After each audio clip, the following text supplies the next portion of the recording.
What's up, folks? Welcome to another episode of Sigma, where we explore the intersection of philosophy, spirituality, physics, pop culture, and really try to answer some really deep, deep questions. I'm your host, Trev, and today we will be talking about the Pirahã tribe, which is a tribe that lives in the Amazon, I believe, and they live in the present.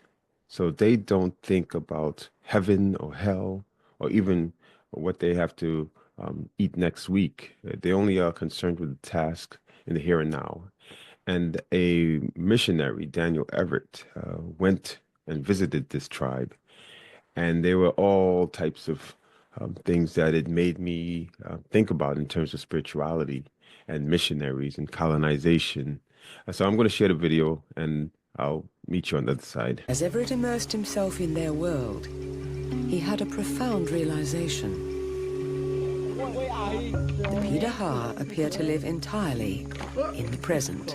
They're not worried about whether they're going to eat later because they know very well they can just go out on the river and get fish.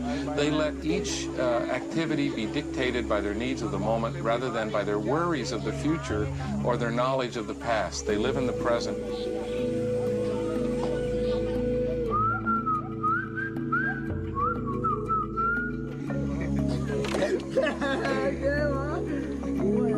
For many, the pursuit of happiness means living free of regret and future worry. It's something the Pirahã seem to have mastered.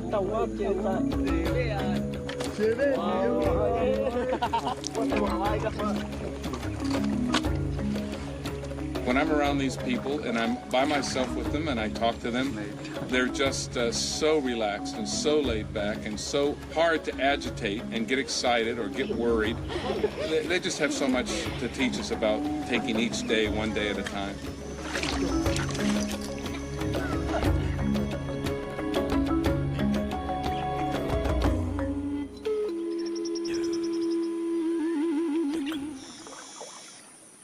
The contentment Everett witnessed affected him profoundly. He began to question his own deep beliefs. The dilemma for the Christian missionary is for your message to work, you have to convince them that they're wrong. So they have to be lost before you can convince them that they need to be saved.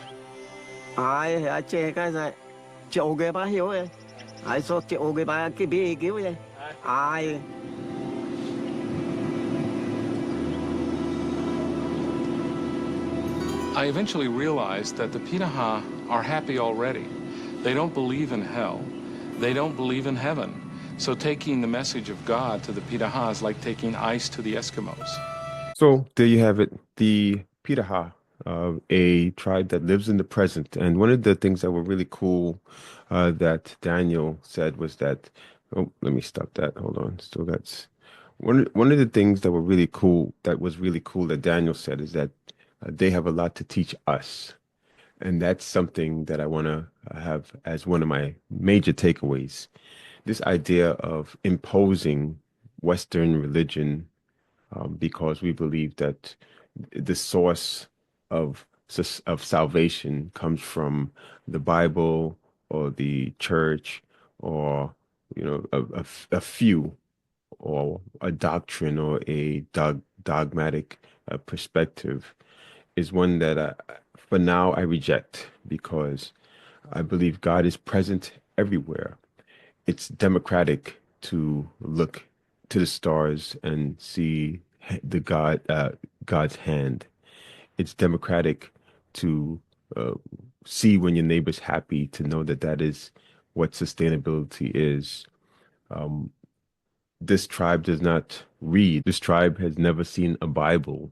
They have never read literature on the prophet. They don't know who Jesus is. So are we to believe that only those who are exposed to Jesus Christ will find salvation?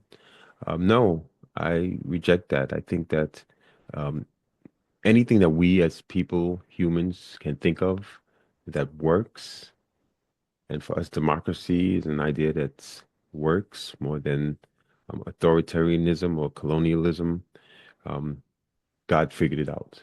So if we think that by pointing to a single piece of literature or a belief system is the way, no, God will make it accessible to everyone and in every part of the planet to find their soul salvation, which for me is simple in measurable terms is sustainability. So this is something that I really looked at this as a two-way conversation. So you ask yourself, how is it that you can go into Western religions can go into a place that has not been exposed to Western lifestyles and preach the gospel? What is the gospel? And for me, the answer is uh, not simple, but can be found in this idea of the universal code, which is sustainability. And if you, for example, learned through Western culture to love your neighbor as yourself, to um, thou shalt not steal, thou shalt not kill, what are all these things saying? They're saying thou shalt be sustainable. It's a universal language. So with the Pirahã, you can, if you are a missionary and if there's something that you want to spread, if there's a gospel that you want to spread, you go to them and you speak to them in sustainable terms, and you say that uh, by killing a man, that that leads to unsustainability for you as an individual, that person that you killed, your family, and the entire community. And whether they buy into it or not, but it's a language that they will more likely understand than you saying that you need to come into a church and this person is going to preach to you. And when you die, you go to heaven. There's a joke about that in this episode, which I will link below. And are they supposed to change their entire belief system when they are already happy? Do they even need to believe that they're going to go somewhere when, in the end, the means lead to the same end, except their means were much more satisfying and happy than ours with all of our anxieties and jealousies and power trips. So I really reject this idea that anyone has a monopoly on the doctrine that leads to salvation. There's another thing that I really want to point towards in terms of where our planet, how civilizations have gone with this idea that my religion is the right one, and how it has led to so much death and destruction and misery and racism and all of these ills, fruits of the evil spirit, I guess is one way to put it. Um, when you look at many of the people who are not in a religion, a institution of religion, you find them maybe in the streets or maybe exploring different spiritual paths. And the fruits of their belief system allows them to be more kind, less judgmental, more accepting, um, less rigid than people who are in the institution and reject neighbors and community who may go look towards um, other facets of their environment for the gospel. And you ask yourself, shouldn't the one that is preaching to the one who is non quote unquote unconverted, shouldn't they have the fruits that are more uh, connecting, more community oriented, less judgmental? And often that does not seem to be the case. So, you know, I would say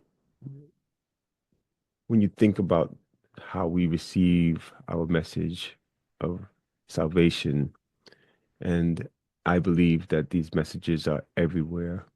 They're in the clothing you wear, in the trees that grow, in the stars in the sky, that this is something that's accessible to everyone. And we need only to look to see the signs of what it is that we need to do to achieve um, a spiritual maturity. So, yeah, I just wanted to share that. And if you have any comments, leave them here. And subscribe, like. This is how we grow and get the message out. And yeah, and you can go to thevalueexchange.org as well if you want to join our Friday fellowships, the Sabbath Keepers. And yeah, let people know. My name is Trev. Thank you very much for joining and have a happy week.